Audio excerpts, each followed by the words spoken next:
সারাদিনের নিউজ বৃত্তান্তে আপনাদের স্বাগত। আপনাদের সঙ্গে রয়েছে আমি অনিন্দিতা। দেশ থেকে রাজ্য, শহর থেকে গ্রাম, দিনের গুরুত্বপূর্ণ খবর নিয়ে শুরু করছি সারাদিনের নিউজ বৃত্তান্ত।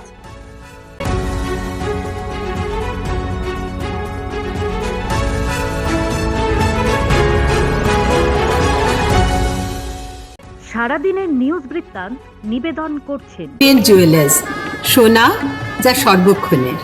Agnishwar jewellers, NS road, Raiganj.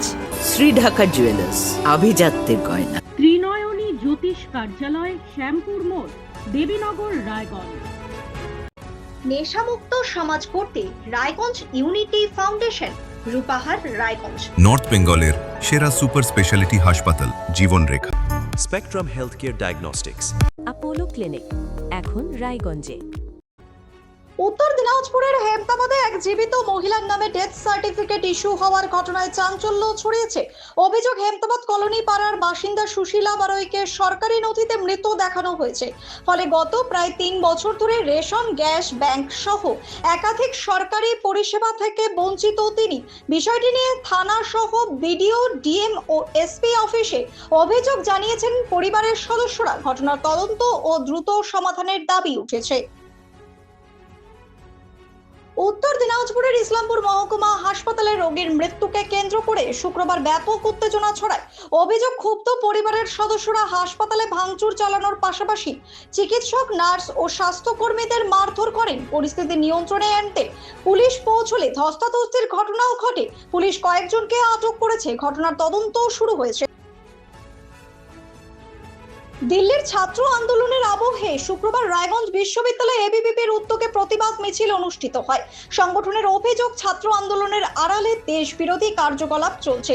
জাতীয় স্বার্থ রক্ষার দাবিতে বিশ্ববিদ্যালয় চত্বরে মিছিল ও সংক্ষিপ্ত সমাবেশ করেন এবিভিপি নেতা ও কর্মীরা। উপস্থিত ছিলেন কেন্দ্রীয় কমিটির সদস্য শুভব্রত অধিকারী সহ অন্যান্য নেতৃত্বরা।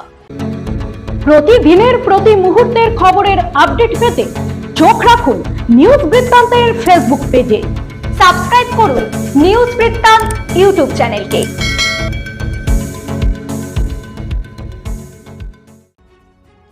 শুক্রবার উল্টো রথযাত্রা অর্থাৎ প্রভু জগন্নাথের মাসির বাড়ি থেকে নিজ গৃহে প্রত্যাবর্তনের পালা। তাই শুক্রবার মহা ধুমধামে উল্টো রথ আয়োজন করলেন মালদা ইসকন কর্তৃপক্ষ। নিয়ম মেনে মালদা শহরের রামকৃষ্ণপল্লী এলাকার গুন্ডিচা মন্দির থেকে পৃথক পৃথক রথে চেপে প্রভু জগন্নাথ, দাদা বলভদ্র ও বোন সুভদ্রা নিজ বাড়ির উদ্দেশ্যে যাত্রা করেন। এই উপলক্ষে অসংখ্য ভক্তের ঢল নামে সাধারণ ভক্তদের পাশাপাশি বহু বিশিষ্ট জনেরাও ইসকনের রথযাত্রায় সামিল হন। সকলেই মোক্ষ লাভের আশায় জয় জগন্নাথ বলে রথের দড়ি ধরে টান দেন। এই উপলক্ষে হরিনামে মুখরিত হয়ে ওঠে মালদা শহরের বিভিন্ন রাজপথ। শুক্রবার এনজেপিতে ভারত পেট্রোলিয়ামের ডিপো চত্বরে শিবিরের আয়োজন করে নিউ জলপাইগুড়ি ট্রাফিক গার্ড। উপস্থিত ছিলেন ডিসিপি কাজী শামসুদ্দিন আহমেদ সহ পুলিশ ও ভারত পেট্রোলিয়ামের আধিকারিকরা। চালকদের ট্রাফিক আইন মেনে চলা, নিরাপদে গাড়ি চালানো ও দুর্ঘটনা এড়ানোর বিষয়ে সচেতন করা হয়। শেষে চালকদের হাতে জলের বোতল ও ছাতা তুলে দেওয়া হয়।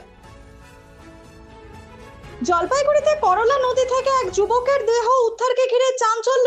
শুক্রবার সকালে শহরের বাবুপাড়া এলাকায় ঘটনাটি ঘটে। স্থানীয়দের নজরে আসার পর তাকে নদী থেকে উদ্ধার করে প্রাথমিকভাবে সাহায্যের চেষ্টা করা হলেও তিনি বাঁচেননি। খবর পেয়ে জলপাইগুড়ি কোতোয়ালি থানার পুলিশ দেহটি উদ্ধার করে ময়না তদন্তের জন্য জলপাইগুড়ি মেডিকেল কলেজ ও হাসপাতালে পাঠায়। মৃত যুবকের পরিচয় এখনো জানা যায়নি।